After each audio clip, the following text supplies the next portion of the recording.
বাজে দুপুর 2টো আর এখন আমরা বেরিয়ে পড়েছি মিশনের জন্য। কোন মিশন সেটা দেখতে হলে সম্পূর্ণ ভিডিওটা দেখতে হবে। আর দেখো সারা মাঠের জল, আর এখন আমরা জলের মধ্যে দিয়ে মাঝখান দিয়ে সুন্দর একটা ভিউ নিতে নিতে যাচ্ছি। কোয়েল কিছু বলো তুমি। এই সাইকেলটা করে যাচ্ছিলাম, সাইকেলটা আমাদের সাথ দিল না, সাইকেলের চাকাটা লিক হয়ে গেল, কিন্তু তাও আমরা ভীষণ মজা করছি। জায়গাটা ভীষণ সুন্দর, জাস্ট ভিউটা দেখো। Hello guys, welcome back to our channel. আমি সুস্মিতা চলে আসলাম একটা নতুন ইন্টারেস্টিং ব্লগ ভিডিওর সাথে। সাইকেল লিক হয়েছে তাতে দুঃখ নেই, আমরা হেঁটে হেঁটে যাচ্ছি। আর হেঁটে হেঁটে যেতে একটা জিনিস তোমাদের চোখে পড়লো, সেটা তোমাদের সাথে শেয়ার করি, চলো। হ্যাঁ ঠিক আছে, ঠিক আছে। এত সুন্দর একটা বাড়ি, এত সুন্দর একটা জায়গায়, মানে এটা মারাত্মক সুন্দর। আর দেখো সাইডে জল। আর চলো আমরা এই রাস্তা ধরে যাব। এখানে প্রচুর নাকি শাপলা হয়েছে, আর হাঁসগুলো ভীষণ সুন্দর। শাপলা হয়েছে সত্যি সত্যি? শাপলা কি হয়েছে? তোমাদের বাড়ির শাপলাগুলো কে নিয়ে গেছে? ও, আর এই রাস্তাটা ধরে আমরা এখন যাব মাঠের দিকে। আর সুন্দর একটা ভিউ নিতে নিতে, জায়গাটা কি সুন্দর হাওয়া দিচ্ছে। সাইকেল রাখো এর ভিতরে, সাইকেল রাখবো না? না, নিয়ে চলো নিয়ে চলো নিয়ে চলো, দুপুর বেলা তো।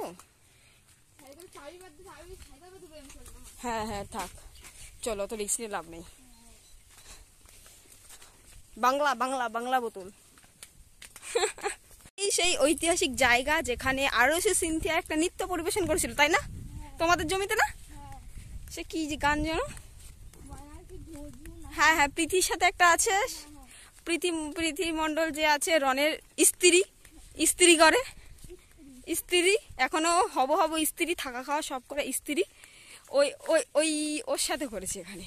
আর ভিউটা জাস্ট দেখো, দারুন। হাঁটছি, এতটা সুন্দর লাগছে। কোনগুলো কি গাছ? দোপাটি ফুলের মতো লাগছে, সব জলের তলায়। পাটটা আছে এখন আপাতত, আর কাদা রাস্তাটা দেখো। এখানে মনসার থানা আছে, বেশ সুন্দর একটা জাগ্রত। আরে তাড়াতাড়ি চলো, পাপাই বেশি কুড়িয়ে নিল। আর জাস্ট ভিউটা দেখো। কেন আগের বার আমরা এসেছিলাম না ভীষণ সুন্দর একটা জায়গায়? এই জায়গাটাতে এসেছিলাম, তখন কাদা ছিল, এবার শুকনো। কারণ কি 2 দিন রোদ্দুর দিয়েছে তো, সব শুকিয়ে গেছে। আসলে আমার ভিডিও, আমি ক্যামেরাম্যান, আমি লেকচারার, বুঝলেন? আমার ফটো ভিডিও ধরে দেওয়ার মতো কেউ নেই। আমার কাউ ধরে দেওয়াই আমার পছন্দ হয় না। যেমন রান্না আমি নিজে করে খেতে পছন্দ করি, কেউ করে দিলে আমার ভালো লাগে না। যতই কষ্ট, এটা বাস্তব কথা। আর সবজিও আমার কাটা, লোকের কাটা পছন্দ হয় না। আমি কষ্ট করে হলেও আমি নিজে করতে চাই। ধানগুলো এত আগে আগে বড় হয়ে গেল কেন? আমাদের বাড়ির সামনে সবাই ধান লাগিয়েছে, যেহেতু এই জায়গাটা অনেকটাই নিচু। আগে আগে একটু বৃষ্টিতেই জল জমে গেছে, তাই অল্প বৃষ্টিতেই যখন একদম ফার্স্টে বৃষ্টি হচ্ছিল, তখন জায়গাগুলোতে ধান লাগিয়ে দিয়েছে, তাই এত বড় বড় হয়ে গেছে, বুঝেছো?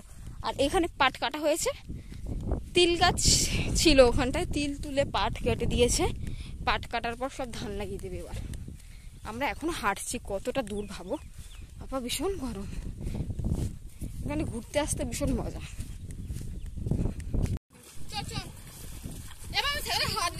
আমাদের হিমাংশু এখন পড়ে গেছে, পড়ে গিয়ে পাপাই আর হিমাংশু এখন খেলা করছে। এই যে পাপাই আমাদের, আর এইখানে আমাদের সমুদ্র দীঘা, মানে দীঘা আমাদের নিউ দীঘা। আর এই যে কোয়েলের সাইকেলটা খারাপ হয়ে গেছে,